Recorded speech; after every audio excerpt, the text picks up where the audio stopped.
Hey guys, what's up? So it has been about almost 3 weeks since I've done my last review on my channel, if you don't count the last episode, the last flick of the week, which was Reality Bleed Through. And this is another one of those movies that I'm just gonna go in blind and kind of talk about it and give my thoughts on it, and you know, the usual. So. But first, I gotta give a little background. So, for those of you who do not know, I'm not the biggest into it, but I am a pretty big fan of anime and manga. I really enjoy, Japanese anime and manga. It is very, very entertaining and interesting, especially like horror manga in anime, because that's where they get really, really crazy and grotesque with some of the imagery and the violence and all kinds of crazy shit like that. And I've reviewed a few anime adaptations before. I've talked about some anime adaptations or film adaptations of anime or manga. I've talked about Rikyo. I've talked about Ichi the Killer. I've talked about Old Boy, and I talked about Uzumaki, and this is another adaptation of a manga and anime series. So, there's an anime that exists that is on Toonami currently, and that's where I originally kind of got to watching it, because it aired on there and I had heard a lot about it, and it seemed like something that was right up my alley because it was a body horror kind of themed show. And it is called Parasite, and it is about a 17-year-old high schooler who gets infected with this kind of alien parasite that tries to get into his brain, but it fails and ends up staying inside his hand, and it matures inside his right hand, and eventually starts mutating and comes alive and talks to him. And it's a really interesting idea, and I would definitely say it's pretty damn original, and it's also really grotesque and violent. So after watching only 2 episodes of it, I immediately went out and did a bit of research into it, research into the manga, and I eventually found out that there was a live-action film adaptation of Parasite, and that's the film I'm covering tonight. The movie is called Parasite Part 1, so it is going to be released in 2 parts, which is really cool, because I'm definitely looking forward to the second part, if you couldn't already tell that I liked the film. But like I said, the film follows the same premise as the anime and manga. It is about a high schooler who gets infected by an alien parasite, and he has to fight these other beings that are infected with these parasites. And yeah, that's kind of what happens. A lot of other stuff happens too, but I don't want to give spoilers. So, I guess I should kind of start with my review. Acting. The acting in this film is actually not that bad. It's pretty good for the most part. Everybody turns in a good performance. There's no bad performance I could honestly think of. Same with the writing. The writing is really, really solid. There's a lot of stuff that's lifted straight from the manga and anime, which is really cool. I always enjoy when they do adaptations of comic books or cartoons or anime or whatever, and they kind of source, specific lines from it. I've got to say, this is probably one of the most true to source material anime, like manga and or anime to live action film adaptations I've ever seen. It's really, really close. Like, I may have only watched the first two episodes, but the first about 20 minutes of the movie almost matches the first 2 episodes for the most part.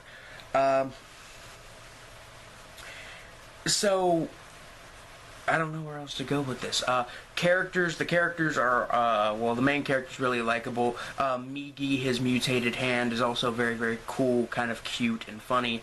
Very similar to the way that I honestly thought the egg sushi in the zombie sushi movie Dead Sushi was cute in a very weird way. Migi is adorable in a very strange kind of way. Um,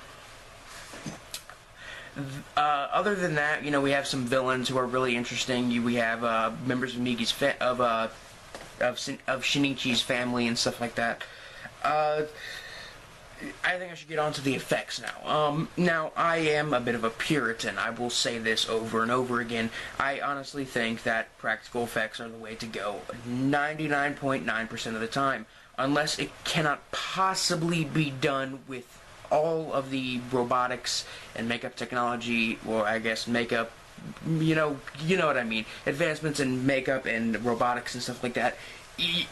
Unless it cannot be done that way, then I guess I'm okay with it being done with CG. And with how this film kind of works, it's either it would, honestly, I think it would either be, you do CG for most of these monsters and stuff, or you bring in the claymation. Now, while claymation would have been kind of a cool thing to add to the movie, it wouldn't have looked as good.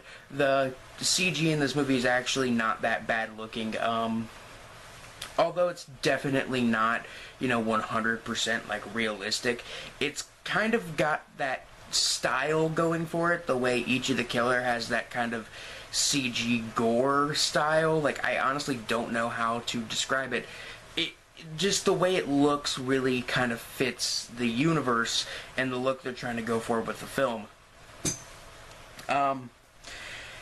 What there is of legitimate like effects and gore is very, very awesome. A lot of decapitated bodies thrown all over the place. Lots of legit blood effects. Squibs. There's a pretty decent amount of legit actual like practical gore effects, which is also really, really cool. Now, what I think would have been also amazing is if they would have gotten the director and or who is also the makeup artist for Tokyo Gore Police to work on it, because I feel like because I feel like he could do like some of the gore effects in this movie just so perfectly.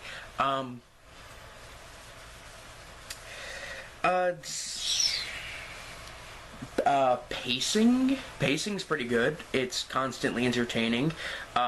It's very, very funny, very well written. They definitely know how to blend horror and comedy just right. I will say, while this isn't like kind of the One Missed Call or Jew on the Grudge or Ringu levels of like Japanese horror creepiness, it's still damn good, and it still has a few scenes that have a nice bit of tension and atmosphere to them. I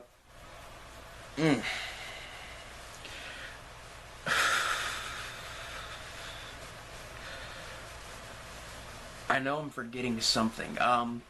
Everything from a technical standpoint, lighting, sound mix, music is also very, very good. If I were to have any complaints, it would probably be that there's quite a bit of CG gore in the film. Now, this is one of the many times where many times where I honestly think the CG gore really doesn't, affect the film, the quality of the film, and it doesn't really ruin the film at all. It doesn't make the film better, but it's done well enough to the point that there were a few scenes where I was like, is that CG or is that legit? And I eventually came to the conclusion that, a good percentage of those scenes where I was like, is it or is it not, were probably CG, but they were done pretty damn well, so I've got to give them some credit there. I'm definitely looking forward to the second part in the film series, and I'm definitely going to read up on the manga and watch the anime.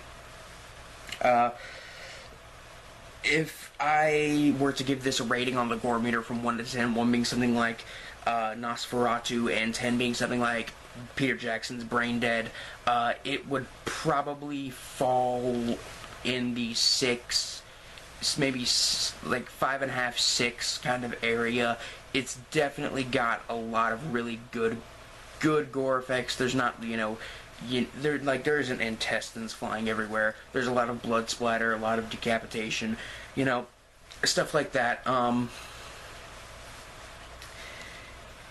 I honestly don't know what else to say about the film other than that I would highly recommend you check it out, and then I really, really hope that this movie gets an American, a US DVD release, because currently it is only available in America through bootlegs and the Korean Region A compatible Blu-ray, which that Blu-ray is like, the prices I've seen online range from 30 to up into the 60, like from $30 to $60, and I mean, while I did really enjoy this film, while I did really like it, and while I'm looking forward to the sequel, I honestly don't like it enough to pay that much for it.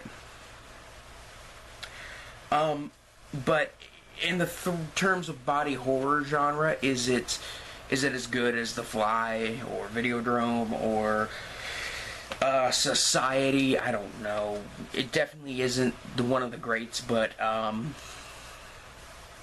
don't know. That's the thing about the body horror genre. It's probably one of my favorites, mainly because it's one of the genres that you could really do almost anything with. You could just do your basic melt movie, or about just like, just people melting because of acid rain or something, or you could do something like street trash, where it's because of out-of-date liquor, or you could do something like or you could do something really deep and kind of meaningful. It could range from bums melting because of out-of-date alcohol to metaphors on why TV is bad for you and why marriages fail. It's definitely more to the kind of street trash side of things. Like, it really isn't that complex or deep, but it's still a damn good body horror film, and one I would highly recommend. If you are into anime, manga, and body horror, and you haven't checked out the manga or the anime yet, I would definitely suggest you check out at least the anime. I haven't started the manga as of yet. This movie I would most definitely recommend to fans of the anime and manga, as well as fans of the body horror genre. It's definitely a lot better than the Uzumaki adaptation, and I kind of hope that the director of this goes and makes another adaptation of Uzumaki. Even though I doubt that will ever happen, I still want it to happen. I want there to be another adaptation from a different director, because I feel like it could be done a lot better than it was in Uzumaki. And I'm not reviewing Uzumaki, I'm reviewing Parasite. So, all in all, I would highly recommend the film. I'd probably have to give it maybe an 8.5, maybe 9 out of 10. So like a 4 out of 5. Like, I really, really enjoyed it. And I really hope that it gets a Region 1 Blu-ray or DVD release soon. That's it for now. I might come back and review something within the next few weeks. I might do another Blu-ray DVD collection update, because I've got some stuff coming in that I've ordered from Scream Factory. But that's really it for now, guys. I hope you enjoyed the video and enjoyed me stuttering and saying a lot. Peace.